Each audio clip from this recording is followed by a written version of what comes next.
સ્વાસ્થ્યનું કારણ આપી આમ આદમી પાર્ટીમાંથી છેડો ફાડનાર કરશન બાપુ ભાદરકા હવે કોંગ્રેસના સાથીદાર બન્યા છે અને કોંગ્રેસનો પંજો કરશન બાપુએ પકડી લીધો છે। આજે અમિત ચાવડાના હસ્તે જ્યારે કોંગ્રેસનો ખેસ કરશન બાપુએ ધારણ કર્યો ત્યારે ભાજપ અને આમ આદમી પાર્ટી બંને પર તેમના દ્વારા આકરા પ્રહારો કરવામાં આવ્યા હતા। શું છે સમગ્ર વિગત જાણીએ અહેવાલમાં। જય હિન્દ। PSI TV ન્યૂઝ પર આપની સાથે હું છું નિધિ ગઢવી। એક સમયે આમ આદમી પાર્ટી સાથે જોડાયેલા અને આમ આદમી પાર્ટીની અંદર લગભગ 3 થી 4 વર્ષ સુધી સેવા આપેલ કરશન બાપુ ભાદરકાએ થોડા સમય અગાઉ અચાનક જ આમ આદમી પાર્ટીમાંથી છેડો ફાડી નાખ્યો હતો। એમણે ત્યારે એવું કહ્યું હતું કે મારા સ્વાસ્થ્ય સમસ્યાઓના કારણે હું હાલ મારું જે રાજકીય કામકાજ છે એની સાથે છેડો ફાડી રહ્યો છું, પરંતુ હવે કરશન બાપુ જે ભાદરકાવાળા છે એ કોંગ્રેસની અંદર જોડાઈ ગયા છે અને હવે કોંગ્રેસને માવતર પાર્ટી ગણાવીને ભારતીય જનતા પાર્ટી અને આમ આદમી પાર્ટી બંને પર આકરા પ્રહારો કરી રહ્યા છે। આજે જ્યારે અમિત ચાવડાના હસ્તે તેમણે ખેસ ધારણ કર્યો ત્યારે ભારતીય જનતા પાર્ટી અને આમ આદમી પાર્ટી પર તેમણે શું આકરા પ્રહારો કર્યા છે સીધા તેમને જ સાંભળીએ। જી, હું આજે એક સિપાઈ તરીકે જોડાયો છું અને પાર્ટીનો જે આદેશ હશે એ પ્રમાણે એ લેવલે હું કામ કરવા માટે તૈયાર છું। ચૂંટણી માટેની તૈયારીઓ જી, ચૂંટણી એ એક સંગઠનનો એક ભાગ હોય છે। પછી સ્થાનિક સ્વરાજ્યની ચૂંટણી હોય, વિધાનસભાની હોય, લોકસભાની હોય, પાર્ટીનો જે કંઈ ઓર્ડર હશે એ હું ખૂબ તાકાતથી કરીશ અને ગુજરાત આખું સાક્ષી છે કે હું જે કંઈ કરું છું એ કેટલી તાકાતથી કરીશ। નહીં, હાલ પૂરતું તો હું પૂરા ગુજરાતની અંદર જે આ લોકોએ ભાજપ અને આમ આદમી પાર્ટીએ આભાસ ખોટો ફેલાવ્યો છે, ધર્મના નામે જે અધર્મ કરી રહ્યા છે એ વાસ્તવિકતા શું છે એ ઘરે ઘરે પહોંચાડવાનો પ્રયત્ન કરીશ। જે ઘણું બધું છે મેં કહ્યું એ પ્રમાણે કઈ ઉદ્દેશ નથી, પરિપક્વતા નથી, દીર્ઘદ્રષ્ટિ નથી અને સંગઠન હોવું જોઈએ, પાર્ટી હોવી જોઈએ। ભાજપ કોંગ્રેસના મત તોડવા માટે આમ આદમી પાર્ટીને વેપન તરીકે વાપરે છે, વેપન તરીકે। જી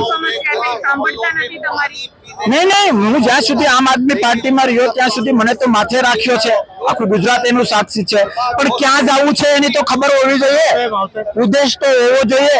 ક્યાં સુધી બીજી પાર્ટીઓના વેપન્સ તરીકે કામ કરીશું?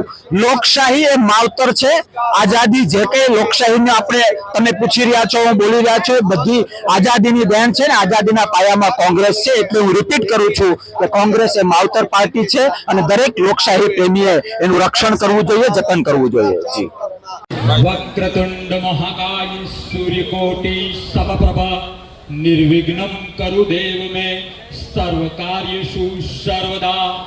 ઓમ નમઃ પાર્વતી પતિ હર હર મહાદેવ।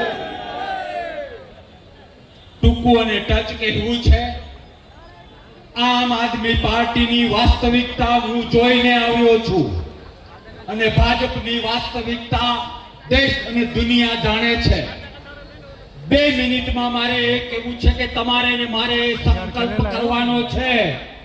આજ સુધી ભાજપે સનાતનની વાતો કરીને દેશને ગુમરાહ કર્યો।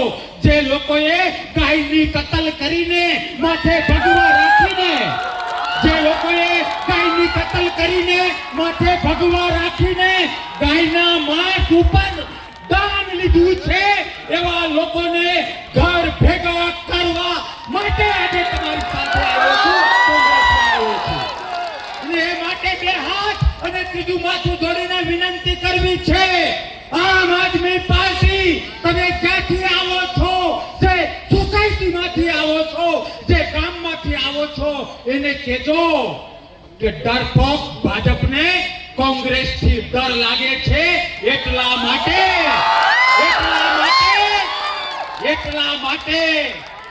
બુઠ્ઠા ચાકાની જેમ ભાજપને કોંગ્રેસથી ડર લાગે છે, એટલે આમ આદમી પાર્ટીને હથિયાર તરીકે વાપરે છે। હું આજે પણ આમ આદમી પાર્ટીના એક કાર્યકર્તાઓને પ્રેમ કરું છું, હું આજે પણ આમ આદમી પાર્ટીના એ નેતાઓને પ્રેમ કરું છું અને મારા પ્રેમની સાથે અપીલ કરું કે મરી જવું કુરબાન, પણ ભાજપના ચમચા બનવાનું હે આપ બંધ કરો. વિશેષ કઈ નથી કહેવું, કારણ કે સમયની મર્યાદા છે. મોટા મોટા ભાષણોથી કઈ નથી થતું. અધર્મના નામે ધર્મ કરવાથી કઈ નથી થતું. તમને બે હાથ અને સીધું માથું જોડીને વિનંતી કરું છું કે જાગવું પડશે, અવાજ ઉઠાવવો પડશે, એ લોકોને સમજાવવું પડશે કે સસલાને 1 લાખ વખત સિંહ કહો તો એ સિંહ ન થાય. એટલે લોકશાહીના રક્ષણ માટે, ગરીબોના રક્ષણ માટે જે લોકો ખેડૂતના આંસુ ઉપર રાજકારણ કરે છે ને, એના માટે ઘરે ઘરેથી નીકળી જવું પડે. એ જ તમારો ને મારો સાચો ધર્મ છે. હા કે ના? ભવિષ્યમાં મળતા રહીશું એ લોકોની વાસ્તવિકતા. આજે મને સવારથી અત્યાર સુધી મીડિયાએ પૂછ્યું કે શા માટે તમે આમ આદમી પાર્ટી છોડીને કોંગ્રેસ જોઈન કરી રહ્યા છો, ત્યારે મેં મીડિયાને કહ્યું, તમને પણ કહું છું, ગામડે ગામડે જઈને કહેજો, ઘરે ઘરે જઈને કહેજો, આઝાદી એ આપણી માં છે કે હા કે ના? કોંગ્રેસ એ લોકશાહીના એક નાગરિકનું માવતર છે અને માવતર છે.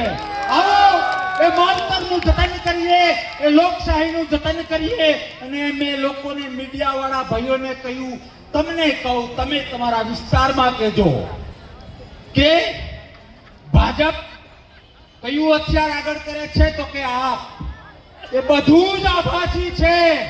આભાસીના મહેલ, આભાસીનો વિકાસ, આભાસીનું સનાતન, અને એક બાજુ કોંગ્રેસ વાસ્તવિકતા લઈને ચાલે છે. આવો બધું જ સાઈડમાં કરીને વાસ્તવિકતા તરફ પ્રયાણ કરીએ, માવતર પાર્ટી તરફ પ્રયાણ કરીએ. અને પહેલે દિવસે, પ્રથમ દિવસે મારી ચેલેન્જ આપીને હું મારી વાત પૂરી કરું છું. ભવિષ્યમાં જ્યારે તમે આપણી આઈડિયોલોજીને લઈને લોકશાહીના રક્ષણ માટે બોલાવશો, પડકાર કરશો, ત્યારે અડધી રાત્રે આવી જઈશું. પણ એ લોકોને ચેલેન્જ આપવાની બહુ ટેવ છે. એ લોકોને એવું છે કે અમને જ બોલતા આવડે. હવે માવતર પાર્ટીમાં બાપ આવ્યો છે. તમારામાં તાકાત હોય તો તમે કહો એ સમય, તમારામાં તાકાત હોય તો તમે કહો એ ટીવી, એ સ્થળ. આવો સનાતન શું છે, સાચો લોકશાહી પ્રેમ શું છે, સાચું નેતૃત્વ શું છે, એ પહેલા હું સમજાવું અને પછી તમે સમજાવો. એક ઈંટ જો કરશન બાપુ પાછો પડે તો સમાધિ લેવા તૈયાર છે. કોંગ્રેસ માટે ઘરે ઘરેથી નીકળીને રાષ્ટ્રને બચાવવા માટે, લોકશાહીને બચાવવા માટે તૈયાર છો? હા કે ના? જો હા, તો જે ધર્મમાં માનતા હોવ, જે માલિક, જે ઈશ્વર, જે માતાજી, જે ભગવાનમાં માનતા હો, એની સાક્ષીમાં 2 હાથ ઊંચા કરીને મને વચન આપો. 2 હાથ ઊંચા કરીને મને વચન આપો કે હા, કોંગ્રેસ લાવીશું.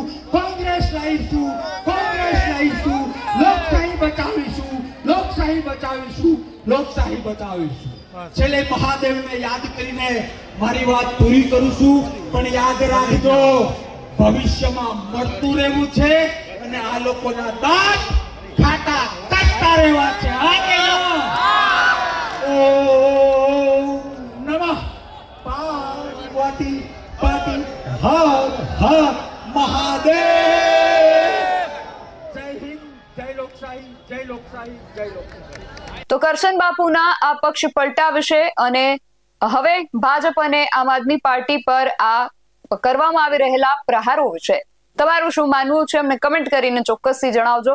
આવા જ વધુ અહેવાલો સાથે મળતા રહીશું. તમે મારી યુટ્યુબ ચેનલને સબસ્ક્રાઇબ કરવાનું અને અમને ફેસબુક અને ઇન્સ્ટાગ્રામ પર ફોલો કરવાનું ભૂલશો નહીં. બાકી નવી અપડેટ્સ માટે આપ જોતા રહો BS9 TV ન્યૂઝ. નમસ્કાર.